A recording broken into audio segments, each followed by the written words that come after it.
Back here on Invest Like a Boss, I got a special in-studio guest. I'm talking to Anthony Dittmann. He has founded a brand new sport, not just a brand new league, a whole new sport called OmegaBall. Anthony, thanks for coming in. Appreciate it. Glad to be here on a rainy day in LA. Yeah, pouring rain out here, which we're not used to.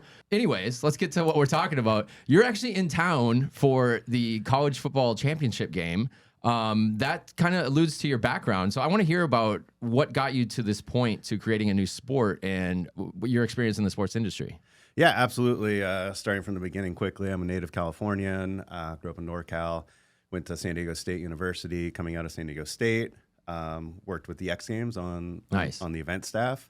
Immediately from there, I worked at the San Diego Chargers for a year. When the off season came after summer, fall, and into winter, I just realized that probably wasn't right for me. Sure. Like the off season at the NFL is pretty boring, at least in my role. And got a full-time job at the X Games. Went back to them. So I worked at the X Games for 15 years. So producing televised sporting events was the bulk of my career, and really laid an incredible foundation to sit in not only be out producing these events all over the world, which was fantastic, but to sit in the production meetings and really understand the philosophy behind what we're putting on air, why we're putting it on air, when we're putting it on air. So you're essentially coming from the broadcast side of things.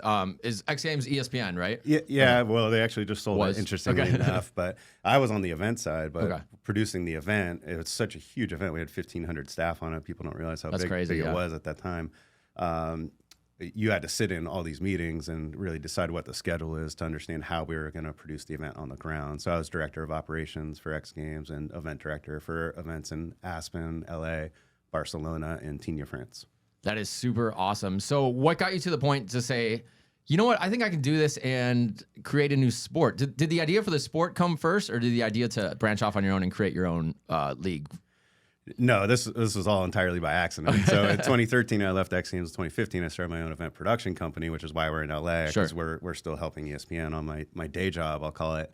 But OmegaBall started because I was working with an old colleague of mine from ESPN, went to the NFL Network. He was hired by Don Yee, who's Tom Brady's agent, to start an upstart American Football League. So this actually started from American football. Okay. In a conversation around that, I went to an investor to see if he was interested in investing in Jamie's League, another old colleague of mine from ESPN. And over the course of the conversation, he said, Anthony, I just don't think American football is the future sport in America. I think soccer is. So I hung up the phone with him, and I said, I like soccer, but I'm not fanatical about it like I am college football or some of the other American sports. Why am I not fanatical about it? And the first response in my head was offsides. I hate offsides. So I just continued to think about it, and I thought maybe if the field was in the round and it wasn't a rectangle with that linear nature, that you could use the full field. And I felt almost in my own naivete around the offsides rule, which I barely understand. I think nobody truly understands it to its core. I thought if it was just more circular motion, would it negate the offsides rule? So I drew the field in the circle. I put 2 goals on it, and it actually looked a little awkward around field with 2 goals. So maybe we add a 3rd goal when it makes it feel a little bit more symmetrical as it relates to a circle. And I looked at it, and I was like, baseball, you can't play with 3 teams. American football, you can't play with 3 teams. I can't think of any other sport where you play with 3 teams. So this is really interesting. Yeah, soccer, you actually could play it with 3 teams. So before we get into the specific rules of OmegaBall, what is kind of your 60-second elevator pitch to anyone that's never heard of this at all? You say, hey, I founded this sport, OmegaBall. What do you tell them? Yeah, it's this fantastic, dynamic, action-packed new sport. It's 3 teams on the field, which really no other sport has. We've got 3 goals. You defend 1. You can score on 2. There's no offsides, right? We continued to refine. It's in the round. It's you can get 2 OmegaBall fields and 1 traditional soccer field purposely, so that we were taking advantage of the real estate in the most effective nature. There's no throw-ins. Nothing exciting ever happens from a throw-in, right? So it's all goal kicks, or air quotes with corner kicks.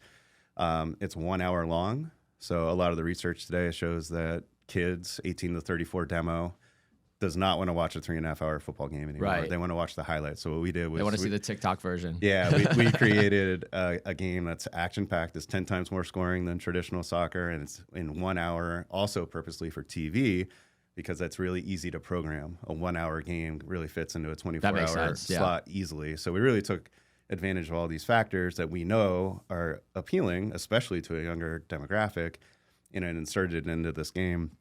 And there's a vulture play, which I'll talk about with that is part of the 3-team dynamic, but that's going to go outside the 60 seconds. But the last thing I'll say is the gamification of this has got huge opportunity, whether it's wagering or video games. And lastly, we're growing both genders equally, men and women, from the beginning as it relates to opportunity and compensation. Both those genders are having equal time on the field, and we're really excited about that. And I think from the American aspect of that, it could be pretty much given that maybe women's soccer is more popular than men's soccer in the United States. Yeah, the most viewed soccer game in the U.S. was the Japan-USA women's national team game. Yeah, so I think there's definitely a market there. And I'm a huge American football fan. So I do see where you said Tom Brady's agent, and I'm sorry, I forget the other person you referenced, said that, you know, I don't see an American football system working, and we've seen that already. We had the XFL has failed twice now, supposedly coming back again. We'll see if the third time around will happen. Yeah. I think recently the AAF, AAFL, COVID kind of killed that. Yeah. And it's just tough to go against someone like the NFL. No, 100%. And it was Jamie who was hired by Tom Brady's agent to run that new league, which I think they would have had some success if they had gotten investment. They just didn't, because they had it organized a little differently. But certainly, to your point, there's been upstart leagues. I mean, we're going to find out in a few weeks about the XFL, so that'll be interesting. Yeah, and as an American who loves his American football, and I know there's a lot of people like me out there that are just not that into soccer, I think the part that you said that, you know, there's not enough goal scoring, I'll tell you, the World Cup, they said this was the most goals, I think, scored ever in a World Cup, and it was still ridiculously low if you think about the action side of it. Yeah. So to make this more exciting is, I think that's what you need. Yeah, and that's what we gravitated to. Some games in the World Cup, there was a half of football that was played, of soccer, where there wasn't a shot on that goal. Yeah, that's like... Not even a shot. In an NFL game, last night there was an NFL game on. The score was like 9-3 at halftime. And I go, this is so boring. And there was actually some scoring. Yeah. But if I watch half a soccer game and I was just like, nothing's happened, I don't know. That's kind of a tune-out factor for me, at least. But maybe it's just our low attention spans in America. Yeah, certainly that's the case. But that's what we're really trying to address. And to go back to the vulture play, which is an interesting dynamic, is if Team A is trying to score on Team B, Team C can come in, steal the ball from Team A, and actually score that goal. Right. So you can potentially score on 2 of the 3 goals. Obviously not your own, but the other 2 are fair game for any team. Yeah, but there's this whole new dynamic where there's 2 teams advancing. So if one of the teams that's advancing steals it from the other team and scores that goal, we call that a vulture play, which of course could be another proposition for gambling. Sure. And we've seen vulture defenses where Team A is in the lead, Team B is close to it. Team B is about to score on Team C's goal, but Team A defends Team C's goal because they don't want Team B to score. So it's almost like a little mastermind game so it's a lot of mental in there too. I like it. So there's I think a lot of new sports may not have the emotional or mental or strategy applied to it. There's huge strategies in this game that don't even apply in regular soccer. So we're really excited I think about the sport's so new that you're going to find people kind of maybe figuring out a way to mentally figure out, you know, different strategies to win and get competitive advantages. Like you're seeing in other sports, it just evolves and takes time. And I think that's really exciting to see a new sport where everyone just is on the same playing field essentially right now, and they have to figure it out. Yeah, so the 2022 was the first time we actually played official games. We did 3 matches, and for the first 2 matches, we didn't even have teams that had played before. Yeah. The first match, obviously, they had. The second match, they had. The third match, finally, we had returning teams, and you could see the difference. It was pretty cool. So before we get into specifics of what's going on in OmegaBall, why did you pick a sport that's based on a previous sport like soccer? You use the same size ball, I believe, same equipment, similar rules, but obviously the field is different. Why not just create an entire new sport no one's ever seen before? Yeah, so, and I don't know if I clarified this before, but the field is round. Mm-hmm. So I don't think we mentioned that to the listeners, but you know, like I said, it was an accident. We were talking about soccer, and it was why don't I love soccer? I like soccer. Why don't I love it? So that's where it gravitated to. I had no intention of starting a new sport. Yeah, this is total luck. If Jamie Heeman wasn't trying to start an upstart American Football League. And if I didn't go ask Bob Funk, who, and this is part of the story too, in Oklahoma City, if he wanted to invest in it, this never would have happened. It just never would have entered my mind. So it was definitely luck. It was happenstance. And to that point, Bob, who said he thinks American football is not the future, soccer is, he owns Energy FC, which is a USL team, which for our international listeners is the second tier to MLS in America. He owns a team. Of course, he thinks soccer's the future. He owns a team. I knew he owned a minor league hockey team. I didn't know he owned a minor league soccer team at the time. But that gave me the ability to go back to Bob a few weeks later. He thought I was crazy. He tried to talk me out of it. Sure. But ultimately, he's like, all right, Anthony, come down. I'll give you my facility. I'll give you my players. I'll give you my coaches. So I rolled into Oklahoma City. They had already drawn out the field. We got those USL players on the field. Pros. They've been playing for decades. And they loved it. That's cool. They came off sweating. They were chatting about it. They had a great time. So that was our first testament. And that was way back in 2020 when that happened. Cool. That's a good test to know that you have a product that could potentially work. So I have to assume that anyone that has stumbled onto OmegaBall is already a fan of soccer. So how do you plan on bringing in fans that just aren't into soccer at all in the first place? Well, we were a little cautious about bringing in soccer fans. We thought that there may be some haters. Oh, so maybe some opposite reactions. Yeah. So, like, what is this game? Yeah, like why are you killing the beautiful game? Sure. And we don't want to kill the beautiful game. We don't want to cannibalize it. We want I to view be this additive. as supplemental. Yeah, to soccer. it's additive. We've always felt that way. Certainly to the entire ecosystem of soccer and the athletes that are out there that just want to play. So all that being said, we've seen a ton of interest from people that don't even like sports. Okay. So we've been at the events we've been to, people have come up to us and they're like, I don't even like to watch sports, but I would watch this. Yeah. So is there any recurring theme that you've heard from people saying why they would like it and they're not necessarily sports fans? It's kind of can't look away. Sure. Sports, like American football, if you analyze how much play is actually during the hour of gameplay, it's like there's actually more replays and officials. I've noticed that a lot when I've been listening to radio, football on the radio, because I've been busy driving around. And I'm like, there's a commercial every like 3 minutes. I don't notice it as much on TV, but on radio, I was like, wow, there's so many commercials. The breaks and then the replays for fouls. That too. Is pretty extensive. So we are nonstop, can't look away action because the ball returns like basketball. Is the clock consistently running? The clock never stops. The clock counts down from 13 minutes. It's 3 13-minute periods. Okay. The teams rotate each period. The clock goes consistently, barring some gross need for a timeout. It stops for the last 2 minutes of the game, just so there's not time wasting for the winner. But other than that, it goes, and the ball comes back in like basketball. So in traditional soccer, if you score, there's celebration. It goes back out to the center circle. Get back to work. It's like 90 seconds. The goalkeeper pushes the ball right back out after a score. Right, no time. Yeah, so it's 5 seconds. So it's so action packed that there's no reason to get distracted. I like that a lot. So I went to a scrimmage of OmegaBall, I guess a couple months ago, and I will say I think it's the only sport I've ever seen where if your seats get worse, the view gets better because the way the field is laid out.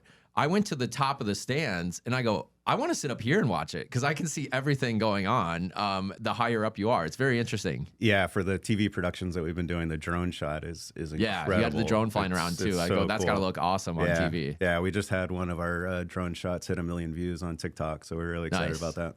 Yeah, it's really interesting. We'll put the links to the website to check it out. But the layout of the field is, you know what? There's no other fields that are circles either. And I'm thinking any other sport that I can really think of. Yeah, I mean, there's probably something, and there's a sport that has 4 teams. It's I can't even remember the name of it. So there's some versions of this, but we've really honed in on this. And in fact, after we got pretty deep into this, because I did not play soccer. I played in 2nd and 3rd grade, right? So, yeah, same. But it turns out they actually do soccer drills with 3 teams. Okay. Yeah, all the teams do it, and it's like their favorite drill. Yeah. But being away from soccer, I think if I had played soccer for 15 years, I probably would not have thought of this. I would have been too ingrained in what it is. But it turns out there's a soccer drill where they use 3 teams. Very cool. You brought it up a minute ago that one of the USL leagues, which is kind of, I guess, second tier in the US MLS, at least for professional teams. MLS would be the top tier. I've been to an MLS match. so fun. The fans are just insane. It was a LAFC game, and they're just chanting and cheering the whole time. And I think if you could lock in those fans, you have such potential. But have you got any feedback from these leagues, kind of saying, get out of here. We don't want you messing with our league. Kind of a la the NFL doing what they've done to these other leagues in the past. Yeah, nothing specific. We haven't truly engaged them, just under the assumption and the knowledge that their players are under contract for the year, essentially. It's got to be exclusive to any type of sport. I'm sure that's deeply locked in. So we can't share their players. They're actively, whether it's MLS, USL, or some of the independent leagues that are out there, there's dozens. They're trying to grow U.S. soccer. Sure. Like they're why get involved with this distraction, and we understand that. Yep. We did reach out to an independent league, and that was their response. And at first, I was like, "Damn it! I want somebody to give me a testimonial that this is a good idea." Yeah. But their response is, "Look, we're trying to grow soccer." I think at the stage you're in, it makes sense for them to kind of just leave it alone for now. Yeah. But I think you guys can drop enough attention where they can see the benefit of it. How have players actually found the sport? So a lot of players have found it on FS2. So our first airing was on FS2, which I believe also is some sort of record, if you will, that the first actual game ever played of OmegaBall was on a national broadcast. That's pretty cool. I can't think of any other sport that's had that, but the 3-team pitch really intrigued them. So that FS2 airing was incredible. We got so much response. Also internationally, we've gotten contacted from over a dozen countries that want to officially embrace OmegaBall. Some really football in their country, rich countries like Spain. Sure. Like we're about to sign with Spain. We're about to sign with Uruguay to... That's what I was just about to ask you. Are you exclusively in the U.S. right now, and then expansion plans? So Spain, Uruguay. Yeah, and Brazil. We're talking to Argentina and some other countries in Europe. So, and are these broadcast deals, or are these? No, these are people that saw the broadcast on FS2, and then we were on ESPN2 in August. So the same thing happened again. But it's kids over there that have seen it. So the younger demographic is really gravitating to this, and the coaches of the younger demographic see this and go, "Oh, my kids would like to play this." So that's been hugely beneficial. It's just those broadcasts that we've been on. Of course, we have our website, and we did just sign a contract with USSSA, which is United States Specialty Sports Association. They're the biggest multi-sport recreational organizer in the U.S. Okay. So they also saw it on FS2. One of their executives was on the treadmill in the gym, saw it up on the screen, contacted us. These guys have great jobs. They can just go watch sports all day. Like, oh, that's a good idea. I should reach out to these guys. Exactly. They were studying. Which you already have that job, I guess. It was research. So we signed that deal, and they're going to offer it to their 4 million members across the U.S. So our first USSSA event, which is recreational, competitive youth kids, we didn't even really... My core group is trying to grow the pro level, where we hope to have an actual league in 2024. USSSA came in. They're like, we'll run this for you, and that'll be a revenue generator for us immediately this year. That and we're this excited is about. Such an easy barrier to entry for kids, especially like lower income kids. Because I know I'm originally from Minnesota. A lot of people played hockey. Mm-hmm. You're spending 10, 20 grand a year on your kid to play hockey. Like, you got to get the gear. You're going to tournaments every weekend. American football, the same thing. You need Lacrosse, all that stuff. You need gear. Yeah. Soccer, you need a good pair of cleats, and then they'll have a goal in the grass. It seems pretty easy. Yeah, for us, we need the third goal. Yeah. But it is a lot easier, the barrier to entry and the size of the team. We didn't talk about this. There's 5 players on each team. Yep. One's a goalie, 4 in the field. That's a lot easier to assemble a team of 5 rather than a team of 11. Totally makes sense. Let's talk about the business of sports, because I don't think it's a topic we've touched too deeply on the podcast. So I'm glad you're here, especially with your background in all these major events that you've worked in as well. So I do have a question that, since OmegaBall is a spin on a sport that already exists, have you had any issues with like copyrights, patents? I could see, a patent office or whoever it may be saying, the materials that you've used to create this game already exist. Is there any kind of pushback on that? Any kind of worry about someone stealing the OmegaBall ideas? No, and certainly a scenario where you've seen the XFL and the NFL could occur. We feel like we planted our flag pretty well already, not only in the U.S. but around the world. OmegaBall is trademarked. We're about to go through the Madrid protocol for all the international countries. We've already initiated that, so we're ahead of the game there. But the size of the field, if you go much smaller, it's going to be too small. And you can't go any bigger because we've already expanded it to the max size as it relates to the width of a normal soccer field. Yeah, because I guess I'm assuming a soccer field is twice as long as it is wide. A little bit. It's somewhere around there. Somewhere. Yeah. It's similar, a little bit longer, but nonetheless. So for you to manipulate, maybe you can make a hexagon, which I think there is an outfit in Europe. Let me write that down. Hexaball. Hexaball. There you go. But yeah, I mean, certainly it could happen. But everyone's contacted us. They really like what we're doing. We're also really trying to come at this from a very a state of virtuosity, where we're trying to get kids off the couch. We're really excited about that.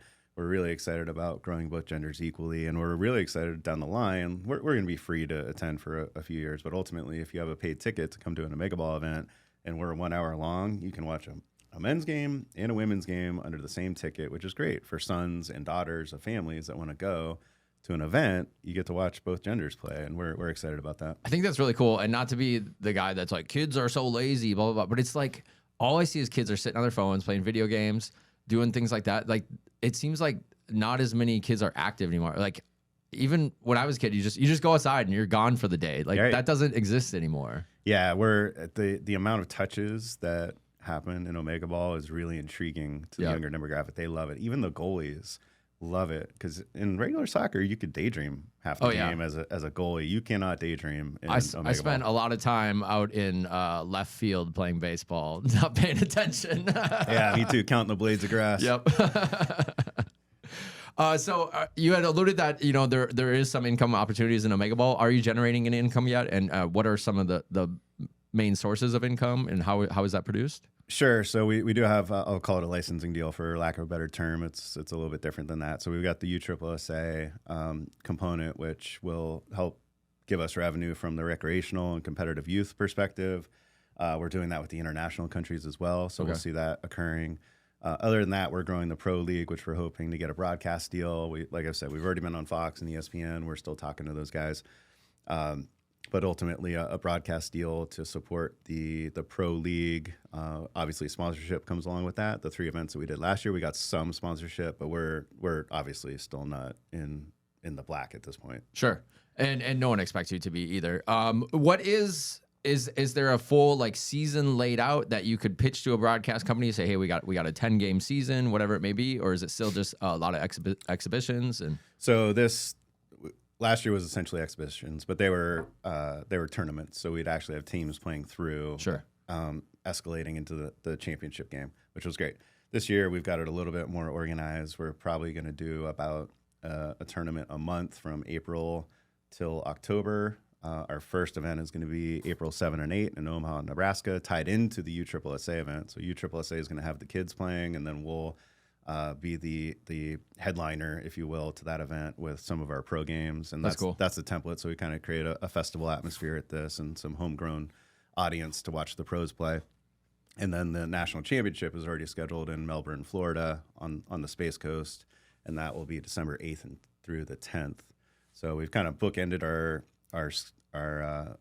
season, our year, if you will. And we're just filling in between. So we'll have about 10 events this year, which we don't have to be live at this point. Yeah. So the broadcaster could take the content and put it on air. 2024, we'd like to have more of a season developed. So that's our plan at that point with consistent teams, because we talked about wagering a little bit, but in order to have that component, which is very interesting in OmegaBall, we have to have consistent teams with consistent coaches and consistent players, and we're just not there yet, but we will. So what do you have to have happen in 2023 to really say, we have a chance at making this work and scaling it a lot further? Is there one major hurdle that you need to cross? Investment. You need money. Yeah, we're come on, bosses, step it up here. Yeah, we're out right now in a seed round for $2.5 million, so that would definitely help push this along, particularly with the income that we'll get from the USSSA deal. And then we'll just continue. We're going to be very smart about this. Again, taking our backgrounds into account, which Jamie Heeman, who was involved in this initial conversation, is actually on our board, and he's our strategic advisor. He was VP of Business Affairs at the NFL Network for 8 years after ESPN. So we got the USL guys, Energy FC, who have run soccer teams on our staff, and then of course my background. So we feel like we're set up well to run very efficiently and effectively.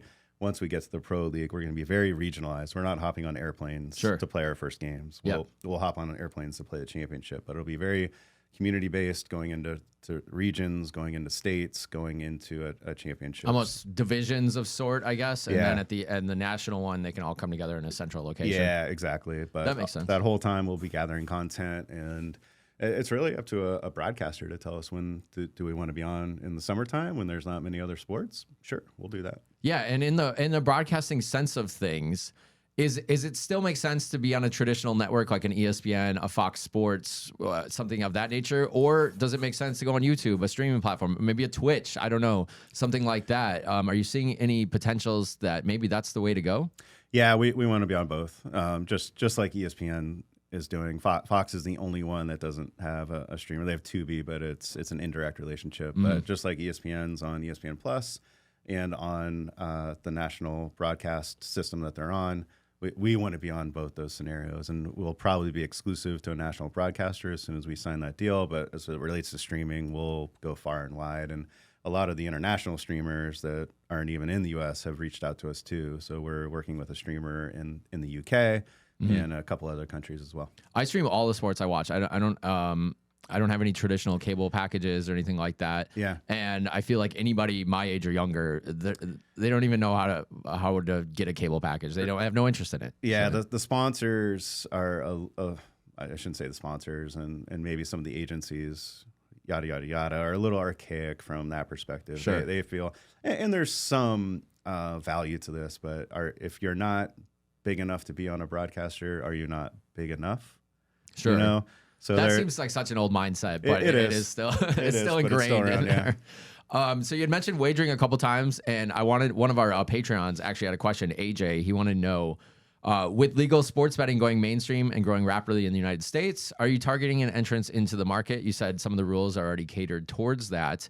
Any criteria that you need to set up for these people essentially in Vegas? I enjoy sports betting, just a little bit of money, a lot on football. So I really like the kind of analytics of it and digging. It's kind of like digging into the stats and seeing trends and things. I really enjoy that. So what particular rules are maybe potentially in place for wagering on this? Yeah, nothing. Like if somebody wanted to put this up, they could. I would say they should be cautious about it because you don't want to come out of the gate and fail with bad data. Sure. Right. So and they also put themselves at risk for getting pounded by that bad data. Right, Like yeah. Maybe somebody knows Get something yourself they in don't. trouble Yeah, quick. both sides can happen to the bettor and the bettee, but nonetheless, once we have the data to back it up, we'll be in that space, and there's no application that we have to fill out if Caesars wants to put a lineup on OmegaBall April 7th and 8th in Omaha, Nebraska, they could. So there's really no regulation to stop these gambling sites from doing this. As far as your end saying you can't shut it down, anything like that. No, we And would. I don't know why you would, but Yeah, I mean, the answer to that is we would both parties would want to employ a third party. Yep. Like we can't set the lines, and Caesars likely shouldn't set the lines. There's usually a third party involved. So to do this officially and to do it smartly and safely, a third party would have to analyze the data and post those lines. Yes, this is going crazy. It was really surprised me here in California. We had a couple measures to pass legalized gambling, and they got, it wasn't even close where they didn't pass. But I think it was very confusing the way they worded it, because I think we're up to over half of the states in the U.S. now do allow some sort of legalized gambling. Yeah, I think those two propositions cannibalized each other. Yeah, the negative it's a very campaigns- localized issue that people would, if you're not in California, but it was very, very odd the way they pitched it. But the politics are the same everywhere, where they have pitted negative campaigns against the two propositions that were trying to gain the ownership of gambling, and I think those negative campaigns canceled each other out. Yeah. Well, let's talk about hopefully a potentially safer bet, your actual investment in OmegaBall. Can you tell us what you've raised so far for OmegaBall, and what's the amount you're looking for in, I think this is your C round, you said? Yeah, we had an initial investment of $200,000, and right now we're out to market in a seed round with convertible notes for $2.5 million. So, are you actively seeking new investors, or are you really keeping it in house to people that know sports and can potentially help you with that? Or some people just want a hands-off person, say, write me a check. You trust us to do our job. Yeah, I think I'd lean towards the latter, but if somebody had a good idea, we'd certainly be open to it. Good ideas are good ideas. I'm not, my ego isn't so large that I'm gonna be like, Sure. that wasn't my idea, we're not doing it. But we are taking money domestically. We're not in a position to take international money, but we will take in a certain chunk, certainly to achieve that $2.5 million target. What are the minimums to jump in on this? And do you have to be an accredited investor? You don't have to be an accredited investor, and it would be $250,000 minimum. Okay, great. So do you have any kind of information on the investment specifics that we can share with our bosses? Yeah, they can email me, and I can pass along the deck. It's anthony@omegaball.com. Cool. I will put that in the show notes. And as far as if maybe they're not ready to invest yet, but they want to learn more about OmegaBall, where can people go? Obviously, OmegaBall.com has a lot of great content. Anywhere else you want to send listeners to? Yeah, the YouTube channel is great. TikTok has been crushing it. It's been so cool to see those numbers. Is that just at OmegaBall? Yep. Just do a search for OmegaBall. It'll come up. But it is at OmegaBall. And the YouTube channel is great. All of our content is on the YouTube channel, and most of our content is on the website. But you'll see a lot more information about the core of OmegaBall, obviously, on OmegaBall.com. Awesome. I'm excited to see this grow and see where things go from here. OmegaBall, if you're just getting in the beginning, it's going to be a cool story, I think, like 5 years from now, to saying, I talked to that guy that actually started that whole sport, and now look at it. So I'm looking forward to it. Awesome. Well, thanks, Derek. Appreciate it. Thanks for coming on the show, Anthony.